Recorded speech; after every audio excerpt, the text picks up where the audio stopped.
Bahkan juga kadang-kadang kita nggak sadar seorang dai ditelepon, ditanya oleh banyak orang yang dia bukan kapasitas untuk menjawab semua pertanyaan. Habis waktunya dia. Yang waktunya kita ini sibuk dengan belajar. Saya dan antum sama. Kita nih sebagai thalibul ilm harus sibuk belajar, sibuk baca. Kita nih baca kitab, baru berapa kitab kita tamatkan? Baru berapa kitab? Belum sampai ribuan kitab. Kalau kita bandingkan dengan para ulama terdahulu, kita jauh-jauh sekali antara langit dan bumi. Antum lihat Ibnul Jauzi dalam kitabnya Saidul Khatir, dia mengatakan saya masih muda di Baghdad itu baca 20.000 jilid kitab. Masih muda, 20.000 jilid kitab. Belum seperti kitab yang sekarang, tulisannya sudah bagus, dicetak dengan bagus. Masih tulisan tangan dulu. Tulisan tangan dan juga kertasnya nggak rapi seperti sekarang. Itu 20.000 jilid kitab dibaca. Imam Ibnul Jauzi, bukan Ibnu Qayyim, Imam Ibnul Jauzi dalam kitabnya Saidul Khatir. Kita satu kitab juga belum tamat baca.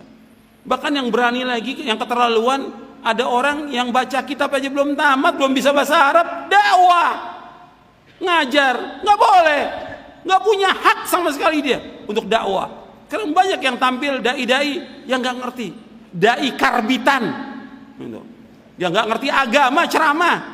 Ini ngerusak agama, orang-orang seperti ini, ngerusak agama. Nggak boleh dalam Islam. Orang yang berdakwah wajib dia menuntut ilmu. Nggak boleh dia berdakwah tanpa ilmu.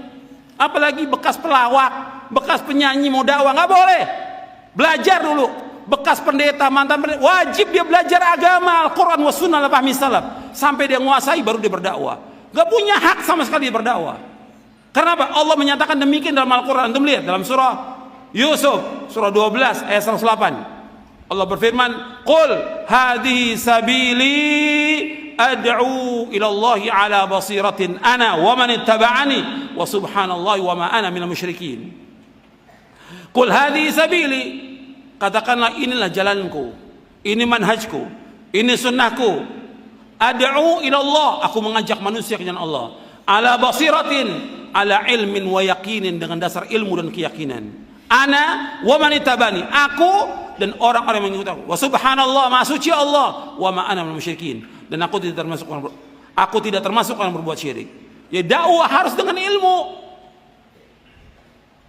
Dakwah ala basirah, dengan dasar ilmu. Enggak boleh orang berdakwah tanpa ilmu, dan itu nasihatnya para ulama. Enggak boleh.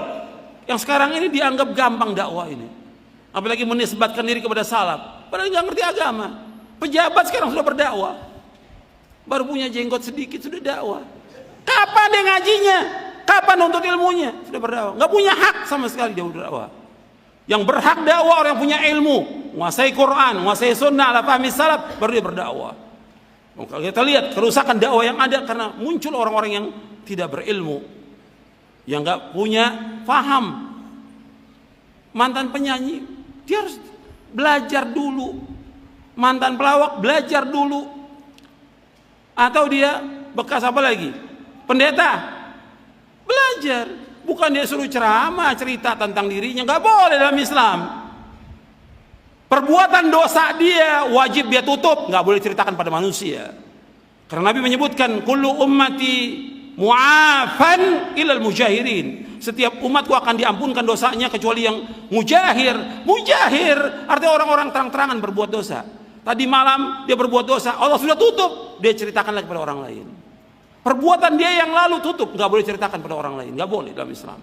Tutup, tobat kepada Allah dengan taubatan nasuha, belajar agama ini.